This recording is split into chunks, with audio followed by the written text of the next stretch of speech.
চাচাতো বোন ইভার সঙ্গে দীর্ঘ ৫ বছরের প্রেম বিশ্ববিদ্যালয়ের শিক্ষার্থী ওমর ফারুক সৌরভের। প্রেমকে পূর্ণতা দিতে গত ১২ মে গোপনে বিয়ে করেন ওমর ফারুক। এতেই ক্ষুব্ধ হয়ে পরিকল্পিতভাবে ডেকে এনে খুন করেন আপন ভাতিজাকে। খুনি এখানেই ক্ষান্ত হয়নি, নিথর দেহ থেকে মাথা বিচ্ছিন্ন করে ৪ টুকরো করে কেটে লাশ নিয়ে ফেলে দেয় মনতলা সেতুর নিচে।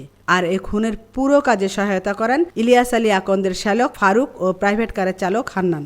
সোমবার বিকেলে সন্তান খুন হওয়ার কারণ জানিয়েছেন অবসরপ্রাপ্ত ডাক বিভাগের কর্মচারী ইউসুফ আলী। তিনি বাদী হয়ে ময়মনসিংহ কোতোয়ালি মডেল থানায় মামলা করেন। পুলিশ এ ঘটনায় চাচা ইলিয়াস, তার শ্যালক ফারুক ও প্রাইভেট কারের চালক হান্নান সহ মোট ৩ জনকে গ্রেপ্তার করেছে। আজ দুপুরে এক প্রেস ব্রিফিংয়ে জেলা পুলিশ সুপার মাসুম আহমেদ ভুইয়া এসব তথ্য জানান। তিনি বলেন, ৩ বছর আগে ইভার বিয়ে হয়ে যায় অন্য জায়গায়। সে স্বামী কানাডায় থাকেন, কিন্তু এরপরও ইভা ও সৌরভের গোপনে বিয়ে হয় কিছুদিন আগে ঢাকায়। এতে ক্ষুব্ধ হয়ে ১ জুন সৌরভকে বাসায় ডেকে আনে চাচাতো ভাই মৃদুল।